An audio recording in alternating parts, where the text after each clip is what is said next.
একটা আয়াত না, আলিফ আলিফ আলিফ লাম মিম, আমরা কোরআনের শুরু আয়াত আলিফ লাম। আলিফ মানে 30টা নেকি, লাম 30টা নেকি, মিম 30টা নেকি, এতটুকু পড়াতে 30টা নেকি। ওই বাচ্চি যখন 6666টা আয়াত পড়বে, খতম করবে, ওর বাপ মা কবরে শুয়ে শুয়ে তো জান্নাতের মজা পাবে।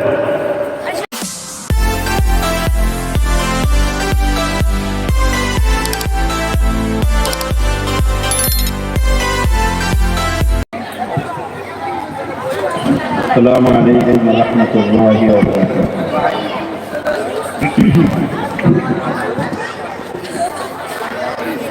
نحمده ونستعينه ونستغفره ونؤمن به ونتوكل عليه ونعوذ بالله من شرور أنفسنا ومن سيئات أعمالنا.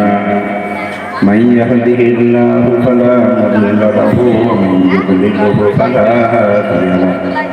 ونشهد أن لا إله إلا الله وحده لا شريك له. ونشهد أن سيدنا ونبينا ومولانا محمدا عبده ورسوله صلى الله تعالى عليه وعلى آله وصحبه وبارك وسلم. أعوذ بالله من الشيطان الرجيم. بسم الله الرحمن الرحيم. قل هل يستوي الذين يعلمون والذين لا يعلمون. صدق الله العظيم. وقال النبي صلى الله عليه وسلم من سلك طريقا يلتمس فيه علما سهل الله له به طريقا إلى الجنة أو كما قال عليه الصلاة والسلام. শ্রদ্ধেয় ও সম্মানীয় উলামায়ে কিরাম, দিনদারী ভাইয়েরা, মা ও বোনেরা, আজকে এই ক্ষুদ্র অনুষ্ঠান কিন্তু ক্ষুদ্র নয়, দেখতে ছোট হলেও আজকের সারা পৃথিবী যা কিছু চলছে, আলো বাতাস, আজকের পৃথিবীর এক কোণ থেকে অন্য কোণ পর্যন্ত যত প্রাণী শ্বাস প্রশ্বাস নিচ্ছে, পৃথিবীতে যত রকমের আরাম আয়েশ বলি, কষ্ট দুঃখ বলি, যা কিছুই আছে, এসব কিছু একদিন শেষ হয়ে যাবে, যার নাম মহাপ্রলয় বা কিয়ামত বা পৃথিবীর জীবন অবসান, পৃথিবীর সময় শেষ। আমরা মুসলমান হিসাবে যে কলমা পড়ি,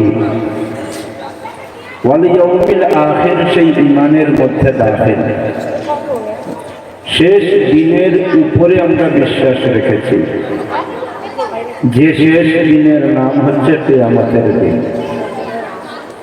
এই কিয়ামত বা মহাপ্রলয় কঠিন আকারে অনুষ্ঠিত হবে। আজকের পৃথিবীর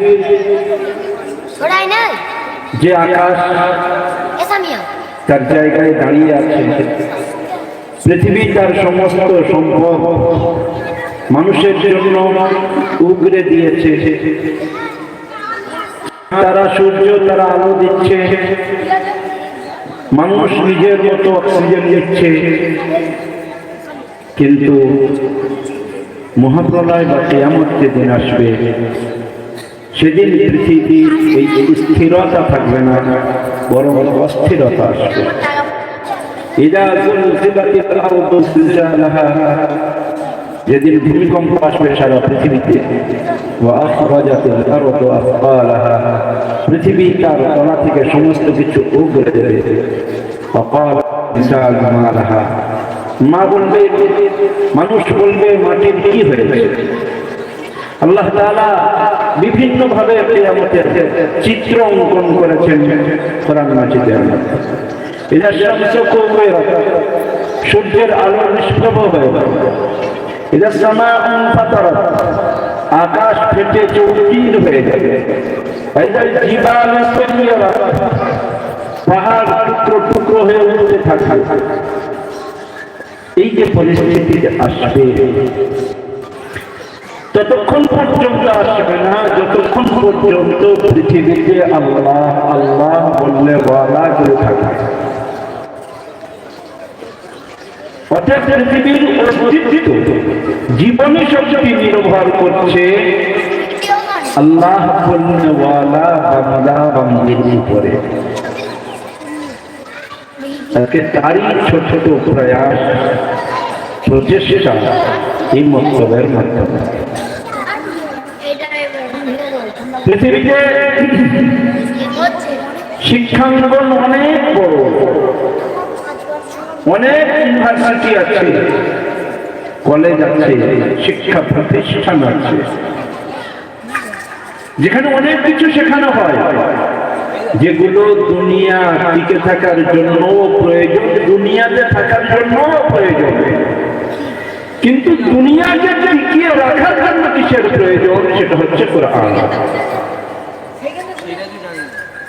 দুনিয়াতে থাকার জন্য চাষের প্রয়োজন, গাড়ির প্রয়োজন, বাড়ির প্রয়োজন, চাষ উৎপন্নের জন্য সারের প্রয়োজন, সব কিছু দুনিয়ার প্রয়োজন মিটবে। দুনিয়ায় যদি না থাকে তো দুনিয়ার প্রয়োজন মিটবে কোথা থেকে?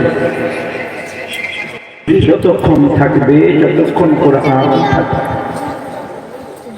সেই কোরআন রাখার মেহনত হচ্ছে সামান্য ক্ষুদ্র একটি গ্রামের ক্ষুদ্র একটি মসজিদের কয়েকটি বাচ্চা বাচ্চিকে নিয়ে তারই প্রয়াস চলছে, তারই প্রচেষ্টা। সেই জন্য অনুষ্ঠান ছোট নয়, প্রচেষ্টাও ছোট নয়। পৃথিবীর অস্তিত্ব টিকিয়ে রাখার চেষ্টা আল্লাহ তাআলা এই পৃথিবীকে সঠিকভাবে পরিচালিত করার জন্য পৃথিবীতে প্রথম মানুষ যিনি হযরত আদম আলাইহিস সালামকে পাঠান, প্রথম মানুষ, প্রথম নবী। আর প্রথম মানুষ হিসাবে প্রথম নবী এসেছেন আমাদের ভারতবর্ষে। এটা আমাদের সৌভাগ্য। ভারতেরই মানুষ ছিলেন হযরত আদম আলাইহিস সালাম, মা হাওয়া ভারতেরই মানুষ ছিলেন। ভারতের মাটি দিয়ে আদম আলাইহিস সালাম তৈরিও হয়েছিলেন, ভারতেই দাফন হয়েছিলেন। শুধু আদম আলাইহিস সালাম নয়, তার পরের অনেক নবী ভারতবর্ষেই এসেছেন, যেগুলোর নাম কোরআনে বর্ণিত নেই। কোরআনে তো মাত্র 25টা নবীর নাম বর্ণিত আছে, যেগুলো আরব কান্ট্রির আশেপাশে। যেহেতু শেষ কিতাব কোরআনে মাজিদ যেখানে অবতীর্ণ হচ্ছে, তার আশেপাশের নবীদের বর্ণনা কোরআনে আছে বেশিরভাগ। আমরা সারা পৃথিবীতে যারাই আছি, যত মানুষই আছে, আল্লাহ তাআলা সমস্ত মানুষকে দুনিয়াতে বাঁচার সরঞ্জাম তৈরি করার জন্য প্রথমে আদম আলাইহিস সালাম, তার পরের নবীদেরকে সমস্ত শিক্ষা দিয়েছেন। আজকের কাপড় বিভিন্ন ভাবে বলতে শিখেছি, এও নবীদের দেওয়া শিক্ষা। চাষ, ঘরবাড়ি, অন্যান্য সরঞ্জাম তৈরি, সমস্ত নবীদের দেওয়া বর্ণনা এবং নবীদের মাধ্যমে আমাদের কাছে এসেছে। যখন দুনিয়ার সরঞ্জাম তৈরির সমস্ত ব্যবস্থাপনা, কারিগরি এবং এই প্রজেক্টের শিক্ষা প্রায় শেষ হয়ে গেছে, মানুষ যখন উঠতে শিখেছে, মাটির তলায় বসবাস করতে শিখেছে, আকাশে উঠতে শিখেছে, নিজের কারুকার্য চালানোর জন্য বিভিন্ন রকমের আবিষ্কার করতে শিখেছে। এইরকম সময়ে মানুষ নিজের মনুষ্যত্বকে ভুলতে শিখেছে। এই মনুষ্যত্বকে যখন ভুলতে বসেছিল, যখন মনুষ্যত্বের অস্তিত্ব লোপ পেতে চলেছিল, তখনই নবী করিম সাল্লাল্লাহু আলাইহি ওয়াসাল্লাম মক্কা নগরীতে আগমন করেন। অনাথ ইয়তীম অবস্থায় জন্মগ্রহণ করেন। মায়ের পেটে তখনই তার আব্বা ইন্তেকাল করেন। জন্মের কিছু পরে মাও ইন্তেকাল করেন। দাদার কাছে লালিত পালিত হওয়া অবস্থায় দাদাও ইন্তেকাল করেন। চাচার কাছে লালন পালন, শিক্ষা ব্যবস্থা কারোর কাছে নেই। কোন মানুষের কাছে পৃথিবীতে তিনি শিখেননি, পড়েননি। এই অবস্থায় কাটে তার 40টা বছর। এই 40 বছর পর্যন্ত তিনি আরবের কৃষ্টি কালচার গুলো দেখেছেন এবং মনে মনে ভেবেছেন যে এই কালচার থেকে মানুষকে কি করে বার করা যায়। তাই গোপনে তিনি হেরা পর্বতে গিয়ে হেরা গুহার মধ্যে আল্লাহকে স্মরণ করতেন। একাকী নির্জনে এই চিন্তায় থাকতেন যে মানুষ এত বর্বর হতে চলেছে, এদের রাস্তা কি আছে। এইরকম এক মুহূর্তে মানুষ রূপী এক ফেরেশতা হযরত জিবরীল আলাইহিস সালাম তার কাছে আসেন। হেরা পর্বত থেকে পার হয়েই দেখছে তার সাক্ষাৎ। তিনি এসেই বলছেন, বড় 40 বছর যে মানুষটা কিছুই পড়েন তিনি কেমন ভাবে পড়বেন? তিনি বললেন, আমি তো পড়তে জানি না। আমার বুকে জড়িয়ে ধরলেন, বললেন পড়ো। আবার বললেন, আমি তো পড়তে জানি না। 3 বার এইরকম ভাবে বুকে জড়িয়ে ধরার পরে যখন বললেন পড়ো, তখন গড়গড় করে পড়তে লাগলেন। মানে শিক্ষকের দৃষ্টি যদি ছাত্রের উপরে থাকে তো তার সমস্ত কিছু পরিষ্কার হয়ে যায়। আজকে পৃথিবীর চাইল্ড সাইকোলজি আবিষ্কার করছে বিভিন্ন ইউনিভার্সিটিতে। বাচ্চাকে পড়ানোর পদ্ধতি কি আছে তার সাইকোলজি অনুযায়ী, তার মনতত্ত্ব বিজ্ঞান দিয়ে একটা শিক্ষককে ট্রেনিং দেওয়া হয়। 1400 বছর পূর্বে নবী করিম সাল্লাল্লাহু আলাইহি ওয়াসাল্লামকে শিক্ষক ছাত্রের কেমন পরিচয় হওয়া দরকার বুকে জড়িয়ে নিয়ে বললেন পড়ো, তো পড়তেই লাগলেন। ইকরা বিসমি রাব্বিকাল্লাযী খালাক, খালাকাল ইনসানা মিন আলাক, ইকরা রাব্বুকাল আকরাম আল্লাযী আল্লামা বিল কলম, আল্লামাল ইনসানা মা লাম ইয়ালাম। 5টি আয়াত। মানে ইসলামের শুরুয়াত পড়ো দিয়ে। শিক্ষা মানুষের মর্যাদা, সকলেই শিক্ষিত হতে চায়, কষ্ট করে শিক্ষা অর্জন করা একটু কষ্টকর। তাই অনেকেই তার থেকে বিমুখ হয়ে যায়। যত কষ্ট করে পড়া যাবে না, সহজে কি করে জানা যাবে। আজকে সকলের হাতেই প্রায় এই মোবাইল আছে, সকলেই খুলতে চায়, কিছু না কিছু জানতে চায়, মানে না খেতে শিক্ষা অর্জন করতে চায়। তো শিক্ষা তো সকলের চাহিদার মধ্যে, যার কারণে বাপ যদি শিক্ষিত না হন তবু নিজের কষ্টে উপার্জিত পয়সা দিয়ে বাচ্চাকে ইংলিশ মিডিয়ামে ভর্তি করেন। আমি ভ্যান চালালেও আমার বাচ্চা যেন ভালো শিক্ষিত হয়। আমি মাটি কাটলেও, আমি জন্মজুর খাটলেও, আমি অন্য জায়গায় মজদুরি খেটে নিজের বাচ্চাকে পড়াশোনা করাবো, এটা সমস্ত বাপের মাথায় মায়ের মাথায় আছে। আমার বাচ্চাকে শিক্ষিত করবো, আমার বাচ্চাকে পড়াশোনা করাবো, ভালো স্কুলে দেবো, টিউশন করাবো। স্কুলে না গেলে, টিউশনিতে না গেলে এসে মায়ের উপরে রাগঝাল করা, সমস্ত বাপেরই সিফাত। বাচ্চাকে শিক্ষিত করতে চায়, মাও চায় কষ্ট করেও, নিজে উপার্জন করেও বাচ্চাকে পড়াতে চায়। যেটা আল্লাহর তরফ থেকে দান। আল্লামা আদম আল আসমাআ, যেহেতু আদম হচ্ছে পৃথিবীর খলিফা, প্রতিনিধি। ইন্নী জাইলুন ফিল আরদি খলিফা, আমি তো পৃথিবীতে আমার প্রতিনিধি পাঠাচ্ছি। তো প্রতিনিধির গুণ হচ্ছে শিক্ষা, আর আল্লাহ তাআলা সেই শিক্ষা দিয়েই বলেছেন আল্লামা আদম আল আসমাআ, আদমকে শিক্ষার গুণ দিয়েছিলেন বলেই ফেরেশতারা সিজদা করেছেন। সকলেই শিক্ষার অনুরাগী।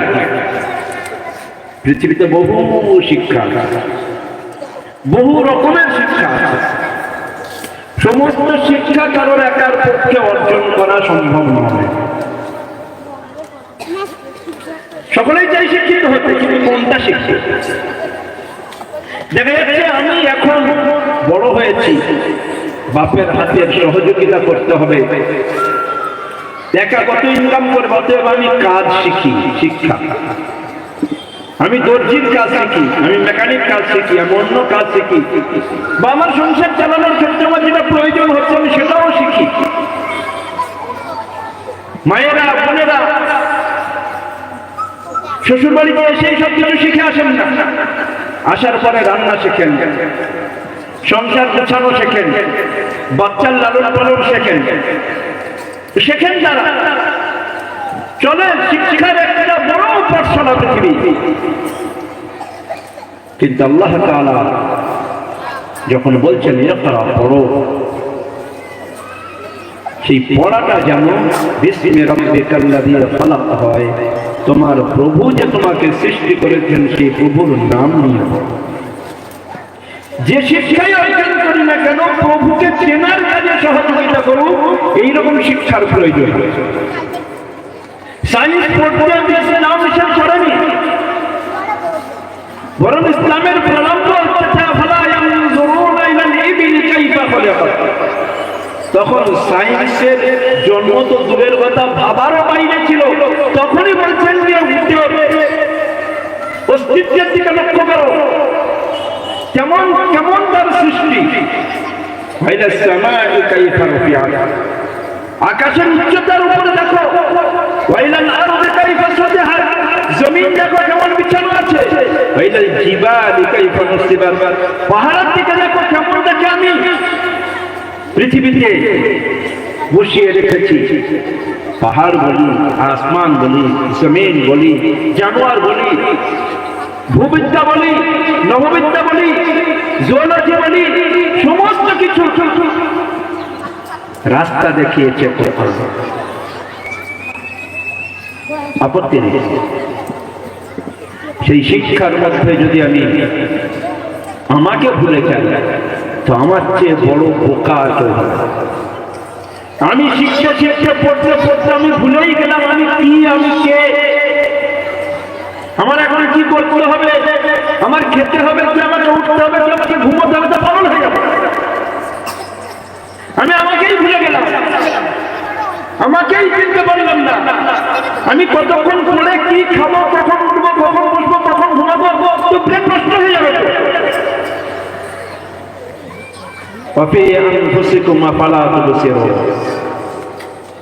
দেখো তোমাকেই দেখো, তোমার মধ্যেও আল্লাহর অস্তিত্বকে খুঁজে পাবে।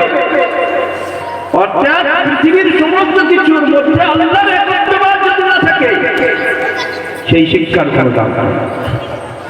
ও শিক্ষা মাটির উপর পর্যন্ত থাকবে, মাটির নিচে এবং ইয়াউমুল আখির কিয়ামতের দিনের জন্য কি প্রস্তুতি আছে, এবং সেই দিনটার পরে জান্নাত আর জাহান্নামের একটা ফয়সালা তো আছে, তার জন্য কি প্রস্তুতি আছে। সকলেই বলি ভবিষ্যৎ, আমার ছেলের ভবিষ্যৎ, আমার ভবিষ্যৎ, আমার বাচ্চাদের ভবিষ্যৎ, ভবিষ্যতের চিন্তা করি। সেই ভবিষ্যতের কি, ভবিষ্যৎ কাকে বলে?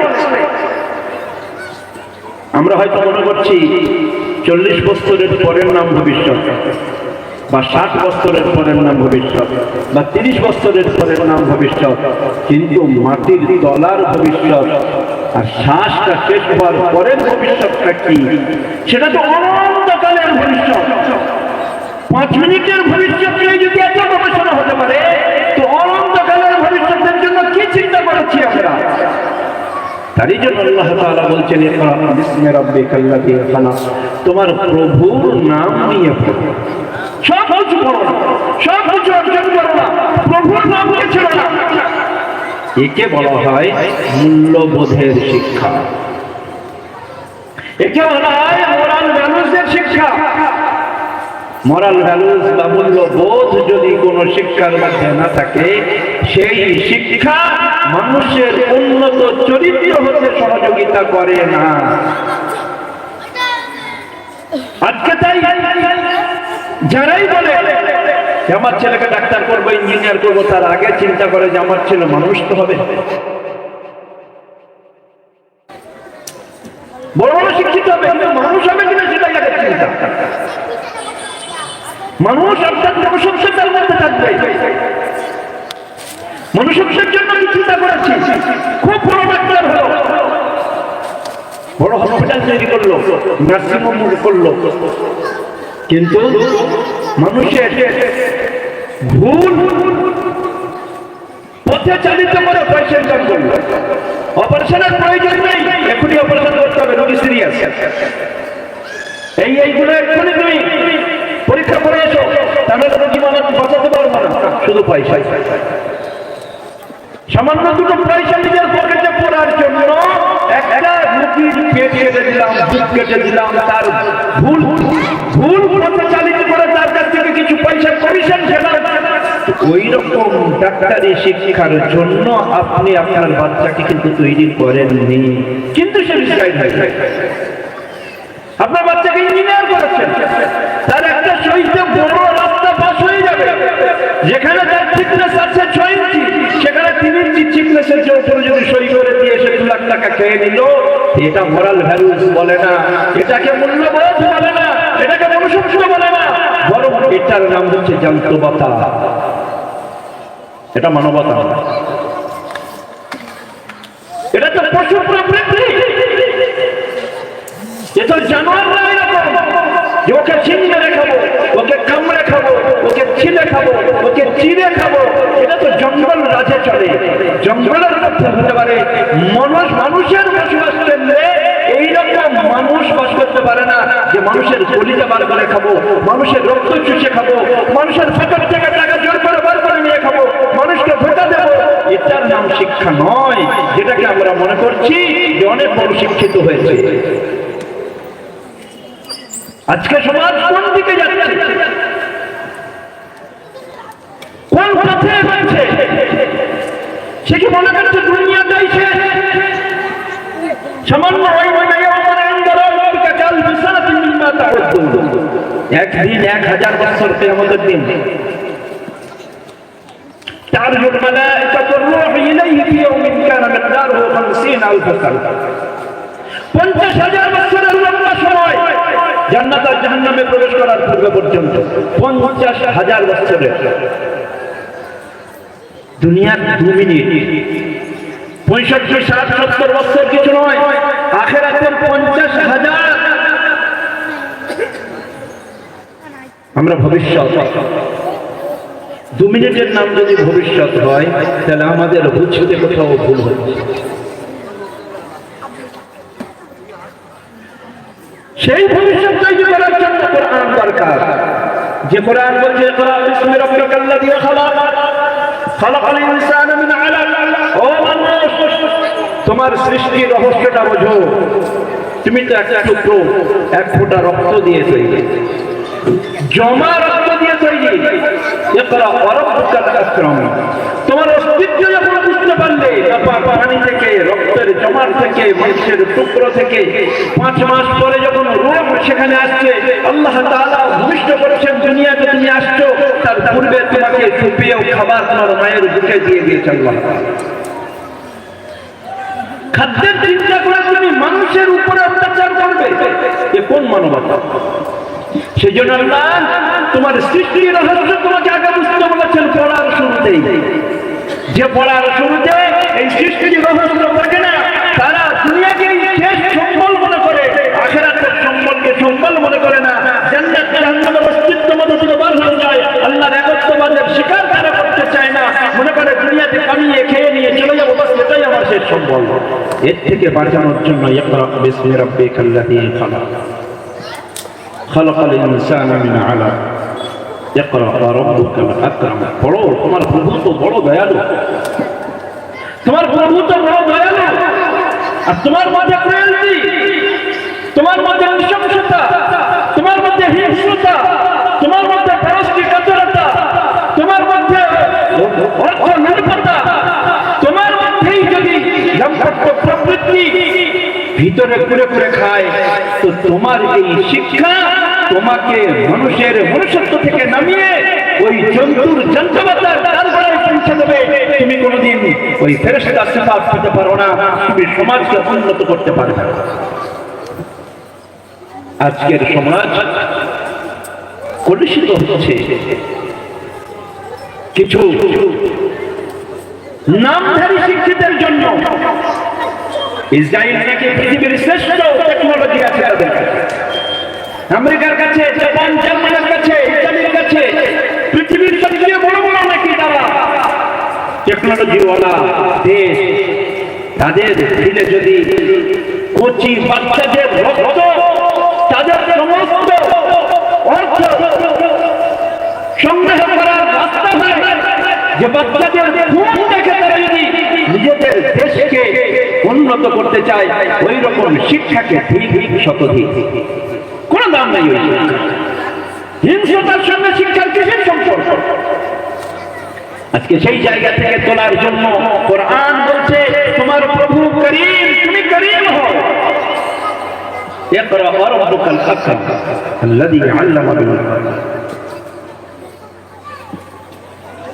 তাই আমরা শিক্ষার ঠিক আলাদা নয়, আল্লাহর অস্তিত্বকে চেনাতে। আজকের যে বক্তব্যের ছোট্ট অনুষ্ঠান, যে বাচ্চার বাচ্চিরা আল্লাহর অস্তিত্বকে চিনেছে, আল্লাহ আল্লাহ খেতে দেন, আল্লাহ রুজি দেন, আল্লাহ মৃত্যু দেন, আল্লাহ রোগ দেন, আল্লাহ সুস্থ করেন, এই বিশ্বাস যদি মানুষের চিন্তা আসে। কোরআন বলছে কোরআনের শিক্ষার মাধ্যমে বাপ মায়ের সঙ্গে কেমন ব্যবহার হয় তার শিক্ষা। মানুষের সঙ্গে সুন্দর ব্যবহার করো, এটাই কোরআনের শিক্ষা। প্রতিবেশীর হক আদায় করো, এটাই কোরআন চায়। সেই কোরআনের শিক্ষার মাধ্যমে আমরা আমাদের বাচ্চা বাচ্চাদেরকে যেমন খাবার দিই, যেমন অক্সিজেনের প্রয়োজন মানুষের, তেমনি কোরআনের শিক্ষা আমার বাচ্চাদের জন্য অক্সিজেনের চেয়ে বেশি প্রয়োজন। অক্সিজেন না পেলে বাচ্চা মারা যাবে, কিন্তু কোরআন না পেলে বাচ্চার মনুষ্যত্ব মারা যাবে। এই মনুষ্যত্বকে বাঁচানোর জন্য এই কোরআনের শিক্ষা, এই তালিমের ব্যবস্থা আমরা যে আজকে যে অনুষ্ঠান করছি আমাদের বাচ্চার বাচ্চাদের জন্য, আমরা আরো ব্যাপক আকারে সত্যিকারের মানুষ বানানোর জন্য যাক না, তারা সাজে যাক না, কিন্তু আল্লাহর অস্তিত্ব পৃথিবীর যেখানেই যাক না কেন, অন্তত তার ভিতরে অতটুকু জায়গা দিয়ে দিন, অন্তত চিনতে পারবো তার বাপকে, তার মাকে। বড় ডাক্তার হলো আর বাপকে বৃদ্ধাশ্রমে দিয়ে দিল, বাপ মায়ের কোনো সম্পর্ক নেই, প্রতিবেশীর কোনো সম্পর্ক নেই, এরকম শিক্ষার কোনো দাম নেই। সেই জন্য মোরাল ভ্যালুস দরকার, মূল্যবোধ দরকার। সেই মূল্যবোধের একমাত্র কোরআন। আল্লাহ তাআলা এইরকম কোন বক্তব্যের অনুষ্ঠানে আমাদেরকে উপস্থিত হওয়ার তৌফিক দান করেছেন বলে আলহামদুলিল্লাহ। আমরা চেষ্টা করবো প্রতিটা বাচ্চাকে 1 ঘন্টা সময়, 1 ঘন্টা সময় কোরআন পড়া হয়, কোন বাড়তি বার্ডেন নেই, হোমওয়ার্ক নেই, এখানেই তৈরি করিয়ে দেওয়া হয়। পড়ো, আমি পড়ছি, তুমি পড়ো।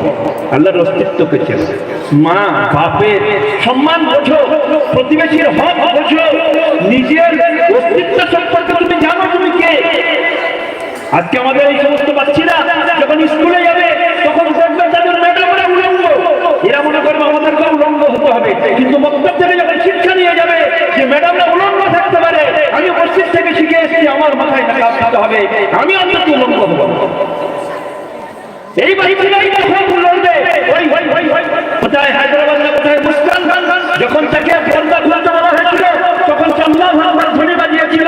ওই সমস্ত যারা বিভিন্ন রকম ভাবে তার নিকাবকে কেড়ে নেওয়ার জন্য বলে যে নিকাব করে আসা যাবে না, এরাও তো নিজেদের অস্তিত্ব টিকিয়ে রাখার লড়াই করছে। লড়াই হচ্ছে, সমাজ নিচে নামিয়ে দেওয়া। আমি বসে থাকবো, আমার বাচ্চাকে অন্তত এতটুকু দিই, ওইখানে বসে থাকবে যখন বলবে গড আর থ্রি, আল্লাহ তো তিন, খ্রিস্ট ধর্মের শিক্ষা দেওয়া হচ্ছে সমস্ত খ্রিস্টান মিশনারিতে।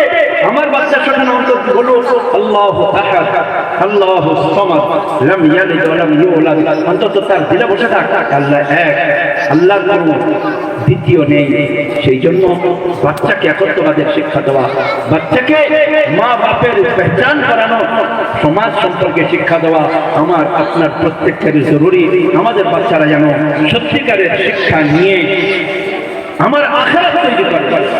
আমার জানাজা যেন আমার বাচ্চা অন্তত দোয়া করতে পারে, আমার কবরে মাটি দেওয়ার দোয়া আমার বাচ্চা করতে পারে। অনেক বড় কিছু হলো, আর আমার জানাজার সময় বাচ্চা মাথায় রুমাল বেঁধে পাশে দাঁড়িয়ে থাকবে, ইমাম সাহেবকে বলবে হুজুর নামাজটা পড়িয়ে দেন, আমার শরীরটা খারাপ। এরকম বাচ্চা যেন আমার ঘরে হয়।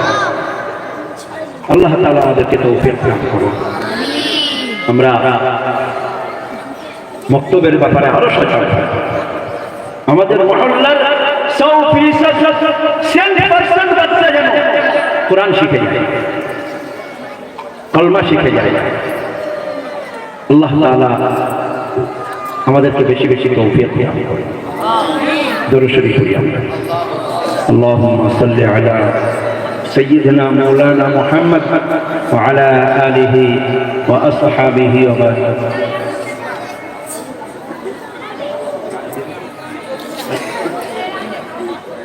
আমাদের গৌরব যে আমাদের বাচ্চারাও হাফেজা হচ্ছে, আল্লাহর বিশেষ দান। যার বাচ্চা হাফেজ হলো, কি এমবিবিএস এর সার্টিফিকেট হলো, তার জন্য মানুষ খুশি মানায়। কিন্তু যে বাচ্চা বা বাচ্চা হাফেজ হলো, তার বাপ মাকে কিয়ামতের দিনে গ্রেফতার করানো হবে। এর চেয়ে বড় সৌভাগ্যবান বাপ মা আর কে হতে পারে? কিয়ামতের কঠিন ময়দানে দূরে কাজ করবে যারা, তারাই হাফেজের বাপ মা।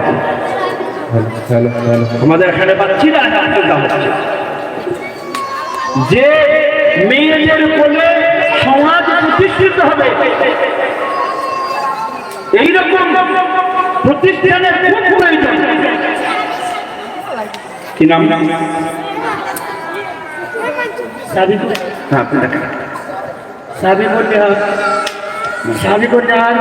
তুমি স্টেজে চলে আসো। আমাদের এখনই মুফতি সাহেব সাবিকুল্লাহকে সম্বোধন জানিয়েছেন। তারপরে আমাদের হযরত খাস করে আমাদের এই এলাকার জন্য, এলাকার যে সমস্ত মা বোনেরা ভাইরা চাচা চাচিরা যারা ইন্তেকাল করেছে তাদের জন্য দোয়া করবে, খাস করে তথা এই লস্কর করার জন্য খাস করে দোয়া করবে। মাশাআল্লাহ, ফিয়ামানিল্লাহ। আল্লাহ তাআলা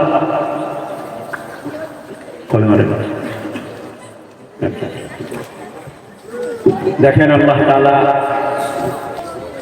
একটা আয়াত আলিফ আলিফ আলিফ লাম মিম, আমরা কোরআনের শুরু আয়াত আলিফ লাম। আলিফ মানে 30টা নেকি, লাম 30টা নেকি, মিম 30টা নেকি। এতটুকু পড়াতে 30টা নেকি। ওই বাচ্চি যখন 6663টা আয়াত পড়বে, খতম করবে, ওর বাপ মা কবরে শুয়ে শুয়ে তো জান্নাতের মজা করে। সেই জন্য বাচ্চাদেরকে হাফেজ করবে। আল্লাহ তাআলা আমাদের এই বাচ্চা, দুনিয়ার বাচ্চাদেরকে ইমানি দৌলত দান করুন। আমাদের কোনো বাচ্চি গত বছর বিমহদেবে পড়তে পড়তে মারা গেছে, তার জন্য আমাদের আত্মীয় স্বজন যারা চলে গেছেন তাদের জন্য মাগফিরাতের দোয়া করব। আল্লাহুম্মা সাল্লি আলা সাইয়্যিদিনা মাওলানা মুহাম্মদ ওয়া আলা আলিহি ওয়া আসহাবিহি ওয়া বারিক ওয়া ربنا آتنا في الدنيا حسنة وفي الآخرة حسنة وقنا عذاب النار. ربنا لا تزغ قلوبنا بعد إذ هديتنا وهب لنا من لدنك رحمة إنك أنت الوهاب. واعف عنا واغفر لنا وارحمنا أنت مولانا فانصرنا على القوم الكافرين. مولاي كريم আমাদের কিছু কাঁচা বাচ্চাদেরকে যে ঈমানি মেহনত করানো হচ্ছে, তুমি এই মেহনতকে কবুল করে নাও। হে আল্লাহ, এর আত্মীয় স্বজনকে মাগফিরাত করে দাও। যারা চলে গেছেন তাদেরকে মাগফিরাত করো। যারা দুনিয়াতে বেঁচে আছেন তাদেরকে সুস্থ সবল ভাবে দুনিয়াতে হালাল বরকতওয়ালা রুজি দান করো মাওলা। হে মৌলাই করিম, আমরা যারা যেমন ভাবে এই খিদমতে জুড়ে আছি সকলকেই তুমি কবুল করে নাও। সকলের দুনিয়াবি উখরাবি পেরেশানিকে তুমি দূর করে দাও। দুনিয়ার সমস্ত পেরেশানির হাল তুমি বার করে দাও। বরকত ওয়ালা হালাল রিজিক তুমি আমাদেরকে দান করো। আমাদের যারা অসুস্থ তাদেরকে সুস্থতা দান করো। যারা পেরেশান হালাতে তাদের পেরেশানিকে তুমি দূর করো। করিম আকা, আমাদের মধ্যকার সমস্ত বিভেদ তুমি দূর করে দাও।